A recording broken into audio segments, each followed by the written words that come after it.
Alright, so yesterday I checked my YouTube analytics and I noticed that one of my videos about freeze motion photography actually reached 20,000 views. And exactly that's why I thought let's talk about how to take photos of moving objects and how to get better results. So let's get started. Okay, so obviously when you want to take a photo of a moving object, you need to be fast enough to get a sharp image. If you try to take a picture of an animal that is moving around and your camera needs way too much time to take the photo, of course the photo will be blurry. So basically the first step that you need to do is to set up the right shutter speed to avoid the problem that your camera needs way too much time to take the photo. And yet to set up the right shutter speed always depends on your key element. Of course, in most cases a moving leaf don't need an extreme fast shutter speed, but if you take a photo of a sports car in a race, that's a complete different situation. In this case I always try to take some test shots and then I simply check them to see if my shutter speed is okay or if I need to adjust these settings. So definitely don't be afraid to take a couple of test shots before you start to focus on your composition. But now let's move on to the next tip, and tip number 2 is all about aperture.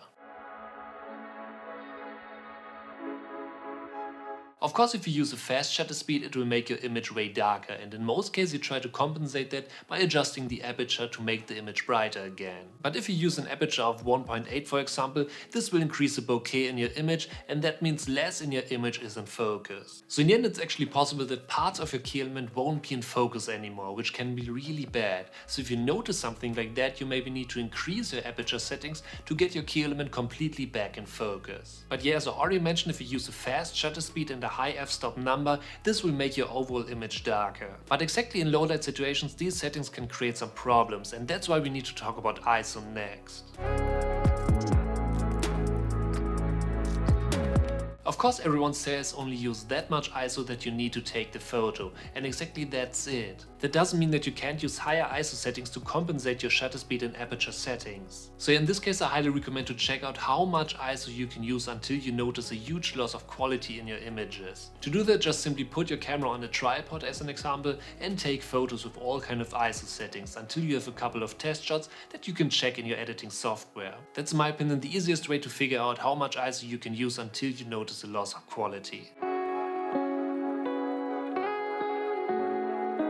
The next tip we need to talk about is to use a flash, and yeah, I know, I always say don't use a flash because this can create some harsh images. But if you need to take photos in low light situations and you can't improve your settings anymore, a flash can be really helpful. So yeah, especially if you can't add any additional lights anymore, you can use a flash of course. Another aspect that I need to mention here is of course that this is just for some short distances, and you shouldn't use a flash if it can be distracting for some other people. So for example, if you need to take photos of a sports event, a flash won't be helpful in most situations and it can be distracting. But yeah, in some other cases a flash can be actually really helpful, so it always depends on what you want to do. But now let's move on to the next tip, and this is all about your focus mode.